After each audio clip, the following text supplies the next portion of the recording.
ചക്കയുടെയും ചക്കക്കുരുവിൻ്റെയും കാലമായാൽ പിന്നെ ഇവിടെയുള്ള കറികൾ പറയുന്നത് മിക്കവാറും ഈ ചക്കക്കുരു മാങ്ങായുമായിരിക്കും. കണ്ടോ, നല്ല റിച്ചായിട്ട് ചക്കക്കുരു വന്നിട്ടിട്ടുണ്ട്. ഇന്ന് അവധിയായിരുന്നല്ലോ, സ്കൂളിൽ പോകണ്ടായിരുന്നുകൊണ്ട് റിച്ചായിട്ട് തന്നെ ചക്കക്കുരു ഇട്ടാണ് ഇന്നത്തെ കറിക്ക്. ചക്കക്കുരു മാങ്ങായ്ക്ക് ഇടാൻ കടുക് പൊട്ടിക്കണം. ഈ ചക്കക്കുരു മാങ്ങായൊക്കെ ആദ്യമൊക്കെ എനിക്കിഷ്ടം കേട്ടോ, ഫസ്റ്റ്. പക്ഷെ കുറച്ച് കഴിയുമ്പം ഞാനങ്ങോട്ട് മടുക്കും. ഇവിടെ ആരും അങ്ങനെ മടുക്കാറില്ല. ഇവർക്കൊക്കെ ചക്കക്കുരു വാങ്ങാൻ ഭയങ്കര ഇഷ്ടമാണ്. എന്നാൽ എനിക്ക് അത്രയ്ക്കൊരു ഇഷ്ടം പോരാ.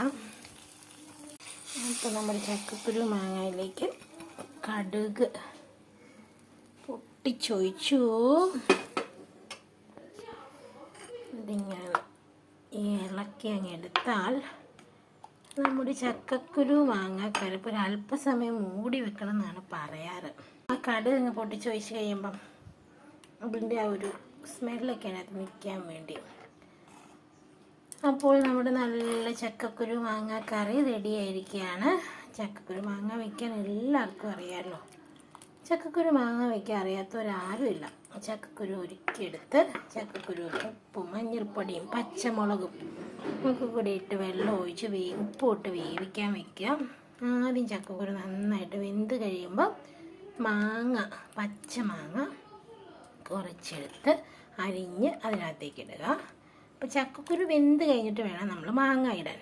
അല്ലെങ്കിൽ എന്താണെന്ന് വെച്ചാൽ പുളിയൊക്കെ അങ്ങ് ചെന്ന് കഴിയുമ്പോൾ ചക്കക്കുരു നന്നായിട്ട് വേവില്ല. ചക്കക്കുരു നന്നായിട്ട് വേകണമെങ്കിൽ ആദ്യം നമ്മൾ ചക്കക്കുരു തന്നെ വേവിക്കണം, പിന്നെ നമ്മൾ മാങ്ങ ഇടണം. മാങ്ങയും കൂടെ വെന്ത് കഴിഞ്ഞ് നല്ല പാകമായി കഴിയുമ്പം അരപ്പ് ചേർക്കണം. അപ്പോൾ നല്ല ഇതിപ്പോൾ അത്ര നന്നായിട്ട് വേകുന്ന ചക്കക്കുരു അല്ല. നന്നായിട്ട് വേണ ചക്കക്കുരു ആണെങ്കിൽ വെന്ത് നല്ല ഉടഞ്ഞ് ചാർക്ക് നല്ല കുറുകി വരും. ഇതിപ്പോൾ അത്രയ്ക്കൊരു കുറുകലില്ല. ചക്കക്കുരുവിൻ്റെ ഒരു കുഴപ്പമാണ്. അപ്പോൾ ചക്കക്കുരു മാങ്ങയും കൂടെ വെന്ത് കഴിയുമ്പോൾ തേങ്ങ അരച്ച് അരപ്പതിലേക്ക് ചേർത്ത് നന്നായിട്ട് തിള വരുന്ന വരെ ഇളക്കി മാറ്റി വെച്ച് കഴിഞ്ഞ് കടുകും ഉള്ളിയും കറിവേപ്പിലയും വറ്റൽമുളകും ഉണ്ടെങ്കിൽ വറ്റൽമുളകും ഒക്കെ കൂടി ഇട്ട് കടുക് താളിച്ച് ഇതിലേക്ക് ചേർത്ത് കഴിഞ്ഞാൽ നമ്മുടെ ചക്കക്കുരു മാങ്ങാക്കറി റെഡിയായി. ഇപ്പോൾ ഭയങ്കര ട്രഡീഷണൽ ആയിട്ടുള്ളൊരു കറിയാണ്. ശരിക്കും പറഞ്ഞാൽ ഈ ചക്കയുടെ സീസൺ ആയി കുറേ കഴിയുമ്പോൾ നമ്മൾ മടുക്കുമെങ്കിലും പിന്നെ കുറേ നാൾ ചക്ക കിട്ടാതിരുന്ന് വീണ്ടും ആ ഒരു സീസൺ വരുമ്പോൾ നമുക്ക് ചക്കക്കുരു മാങ്ങാക്കറിയൊക്കെ ഭയങ്കര ഇഷ്ടമാണ്.